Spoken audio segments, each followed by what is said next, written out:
Assalamualaikum warahmatullahi wabarakatuh. Kami dari kelompok 2 akan mempresentasikan tentang bagaimana hormon berinteraksi dengan reseptor sel target, membandingkan dua golongan kimiawi hormon berdasarkan parutannya, dan juga mekanisme kerja hormon. Saya, Azara Syahidah Firmansa, selaku presentator pertama itu akan menjelaskan tentang bagaimana hormon berinteraksi dengan sel target. Hormon dapat berinteraksi dengan sel target bergantung pada konsentrasi hormon dalam darah, jumlah reseptor hormon dalam sel target, dan juga pengaruh hormon lain.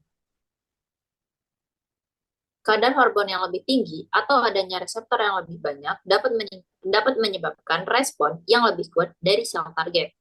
Selain itu, aksi beberapa hormon pada sel target, sel-sel memerlukan simultan atau baru paparan terhadap hormon kedua. Hormon kedua tersebut dikatakan mempunyai efek terbuka. Sebagai contoh kasusnya yaitu pada epinefrin lemah dalam merangsang lipolisis, pemecahan trigliserida. Namun, ketika hormon tiroid T3 dan T4 jumlahnya kecil, dalam jumlah yang sama, epinefrin merangsang lipolisis jauh lebih kuat. Terkadang, hormon permisif meningkatkan jumlah dari reseptor untuk hormon lainnya dan mendorong sintesis suatu enzim yang diperlukan untuk mengekspresikan yang lain efek hormon itu. Dua hormon dikatakan mempunyai efek sinergis bila efek yang bekerja sama lebih besar atau lebih luas dibandingkan efek masing-masing hormon secara individual. Sebagai contoh, yaitu pada perkembangan normal oosit, sel telur dalam ovarium membutuhkan baik folisil stimulating hormon dari hipofisis anterior dan estrogen dari ovarium. Hormon saja tidak cukup. Ketika salah satu hormon menentang tindakan hormon lain, dua hormon yang dikatakan memiliki efek antagonis. Contohnya yaitu dari pasangan antagonis hormon insulin yang dapat meningkatkan sintesis glikogen oleh sel-sel hati dan juga glukagon yang dapat merangsang pemecahan glikogen di hati.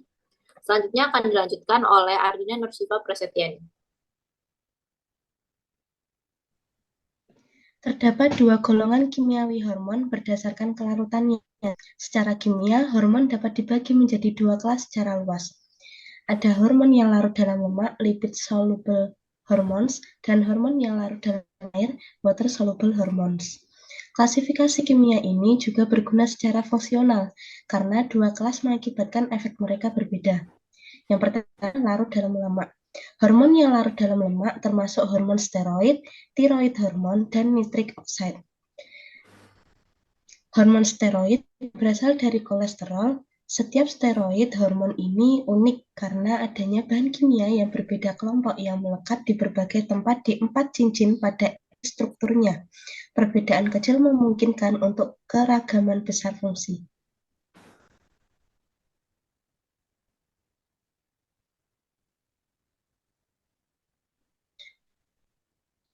Ada dua hormon tiroid, T3 dan T4, disintesis dengan menghubungkan yodium amino asid tirosin.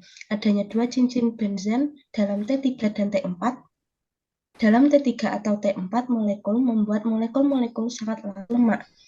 Ketika ada gas nitrik oxide atau NO, merupakan sebuah hormon dan neurotransmitter. Sintesis biasanya katalisis oleh enzim nitrik oxide sintase. Kedua ada larutan dalam air. Larut dalam air. Hormon yang larut dalam air termasuk amina hormones, peptida and protein hormones, and eicosanoid hormones.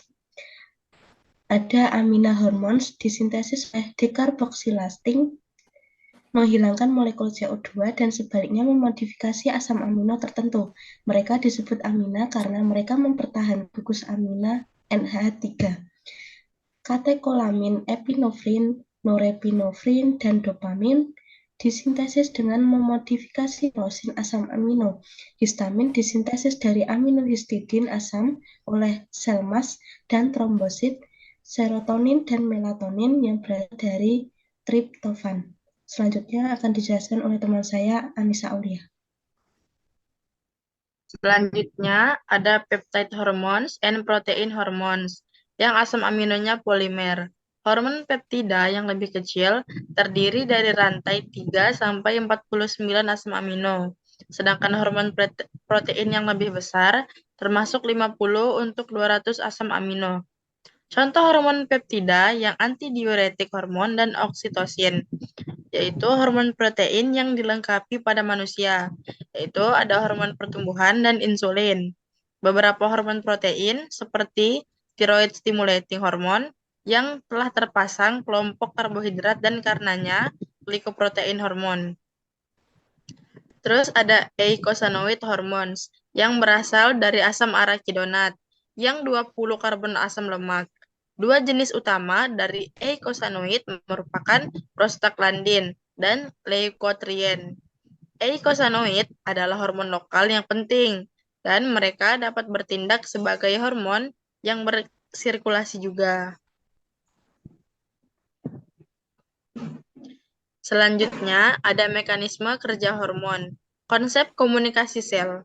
Sel berkomunikasi satu dengan yang lainnya melalui sinyal kimiawi.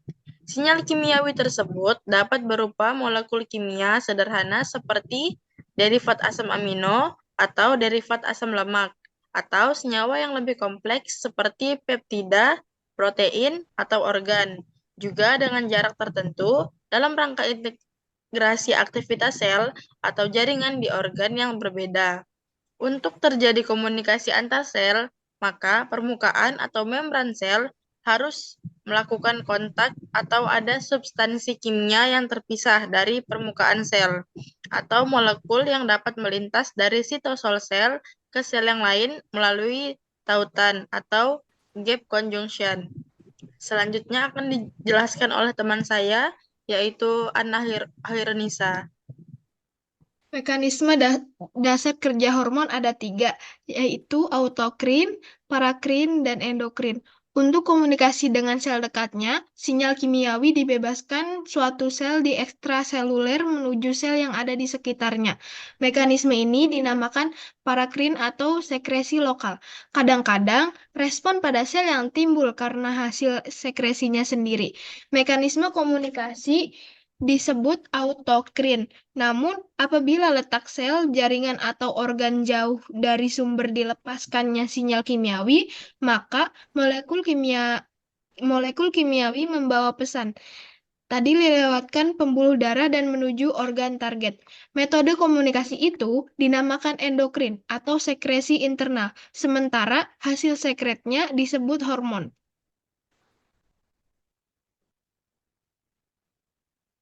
Mekanisme hormon dalam bekerja pada sel target, hormon mempunyai 3 mekanisme kerja utama, yaitu yang pertama, mengubah permeabilitas saluran membran dengan bekerja pada protein saluran atau protein kanal yang sudah ada.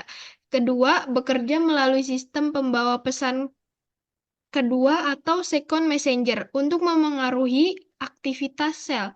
Yang ketiga, pengaktifan gen spesifik untuk sintetis protein baru. Sekian presentasi dari kelompok 2. Kurang dan kurangnya mohon maaf. Wassalamualaikum warahmatullahi wabarakatuh.